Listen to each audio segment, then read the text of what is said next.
Selamat sore, Bapak dan teman-teman sekalian. Perkenalkan, nama saya Budi Adianti Dabutar dari Program Studi Manajemen PJJ S1. Pada kesempatan ini, saya akan mempresentasikan tugas mata kuliah Perekonomian Indonesia dengan judul Analisis Investasi pada Sektor Pariwisata Indonesia.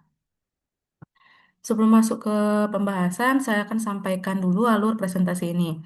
Mulai dari bagian A, yaitu latar belakang sektor pariwisata Indonesia. Bagian B, analisis investasi, yang saya bagi menjadi 6 poin, yaitu faktor daya tarik investor, kebijakan pemerintah, tren investasi 5 tahun terakhir, investor asing utama, dampak investasi asing, serta peluang dan tantangan ke depan.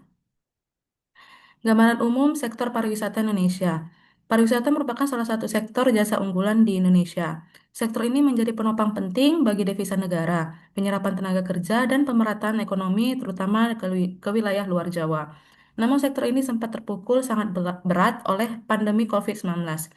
Kunjungan wisatawan mancanegara anjlok hingga 74,8% pada tahun 2020. Kabar baiknya, sejak 2022, sektor ini bangkit dengan sangat kuat. Bahkan pada 2025 sudah melampaui level sebelum pandemi. Destinasi pariwisata Indonesia juga tersebar luas, mulai dari Bali dan Jakarta sebagai epicentrum utama.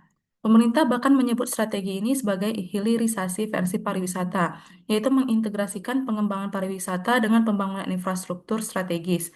Salah satu contohnya adalah proyek Bali Urban Rail. Pemulihan kunjungan wisman dan devisa pariwisata. Pada grafik terlihat kunjungan wisatawan mancanegara pada 2019 mencapai 16,9 juta kunjungan, lalu anjlok tajam menjadi hanya 4 juta pada 2020 akibat pandemi. Setelah itu terjadi pemulihan bertahap dan pada 2025 angkanya sudah mencapai 15,4 juta kunjungan, mendekati bahkan sejalan dengan tren pemulihan devisa pariwisata yang mencapai sekitar 18,3 miliar dolar AS, melampaui capaian tahun 2019. Namun ada catatan penting, rata-rata pengeluaran perwisatawan justru menurun dari 1.448 dolar AS pada 2022 menjadi 1.267 dolar AS pada 2025. Ini mengindikasikan bahwa lonjakan jumlah wisatawan didominasi oleh wisatawan dengan budget yang lebih rendah. Faktor utama daya tarik sektor bagi investor. Pertama, yaitu kekayaan alam dan budaya yang sangat beragam. Kedua, pemulihan pasar yang kuat. Ketiga, insentif fiskal dari pemerintah. Keempat, konektivitas dan infrastruktur yang terus berkembang. Dan kelima, permintaan aset hotel premium yang terus meningkat. Kebijakan dan dukungan pemerintah. Pemerintah melalui BKPM memberikan insentif fiskal berupa tax holiday dan fasilitas master lease untuk mempercepat realisasi proyek investasi pariwisata skala besar. Pemerintah juga mengembangkan kawasan ekonomi khusus atau KEK pariwisata. Selain itu, pemerintah aktif menggelar forum promosi investasi seperti International Tourism Investment Forum untuk mengamplifikasi minat investor terhadap proyek strategis pariwisata yang berkelanjutan. Terakhir, dukungan infrastruktur konektivitas terus dibangun. Salah satunya proyek Bali Urban Rail serta pembangunan jalan dan bandara di berbagai daerah. Tren investasi sektor pariwisata 5 tahun terakhir. Berdasarkan data JLL, volume investasi hotel di Indonesia sempat mencapai 171 juta dolar AS pada 2023, meningkat menjadi sekitar 265 juta dolar AS pada 2024.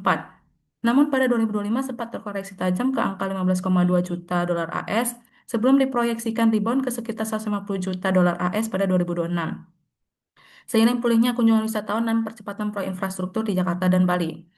Dari sisi realisasi investasi daerah, sektor hotel dan restoran di Bali mencatat realisasi sebesar 31 triliun rupiah dalam 5 tahun terakhir, atau 36,3% dari total realisasi investasi di Bali. Kepulauan Riau mencatat realisasi 148,65 triliun rupiah pada periode 2020 sampai 2024, dengan Batam menyumbang porsi terbesar. Secara nasional, total realisasi investasi 2024 mencapai 1.714,2 triliun rupiah, tumbuh 20,8% dengan investasi asing menyumbang 52,5% dari total tersebut. Investor dan perusahaan asing utama. Marriott International dari Amerika Serikat menjadi pemain terbesar. Bersama Marriott, Accor dari Prancis dan Hyatt dari Amerika Serikat turut mendominasi pasar jaringan hotel internasional di Bali. Ascott yang merupakan bagian dari CapitaLand Singapura juga menjadi salah satu dari 6 jaringan hotel besar yang merajai dasar perhotelan Bali. Di luar sektor perhotelan konvensional, Delonix Bravo Investment dari Tiongkok tercatat sebagai investor asing pertama di IKN melalui proyek kawasan campuran yang mencakup komponen hotel dan rekreasi. Ada juga contoh kolaborasi model domestik dengan brand internasional, yaitu PT Tritunas Sinar Benua yang bekerja sama dengan Marriott membangun Westin Europe Island Resort dan Spa di Batam. Dampak investasi asing terhadap sektor dan perekonomian. Dampak positif, penyerapan tenaga kerja nasional mencapai 2,45 juta orang pada 2024. Investasi asing juga menyumbang 52,5% dari total realisasi investasi 2024, melebihi kontribusi investasi domestik. Standar layanan dan branding hotel internasional turut meningkatkan daya saing destinasi Indonesia di kancah global, serta mendorong pemerataan ekonomi keluar Jawa dan menciptakan efek berganda ke sektor pendukung seperti transportasi, kuliner, dan UMKM lokal.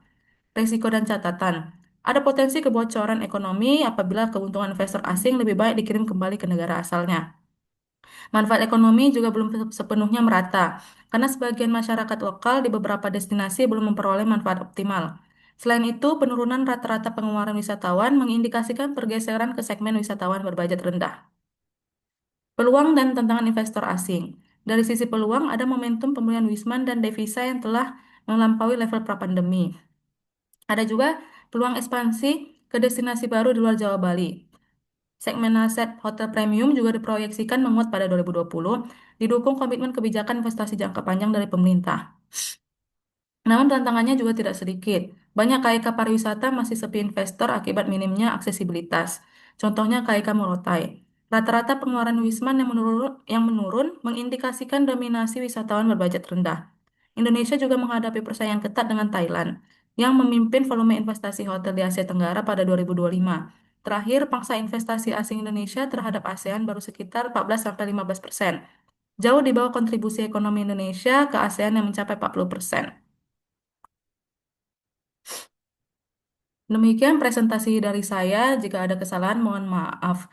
Terima kasih atas perhatiannya, Pak. Selamat sore.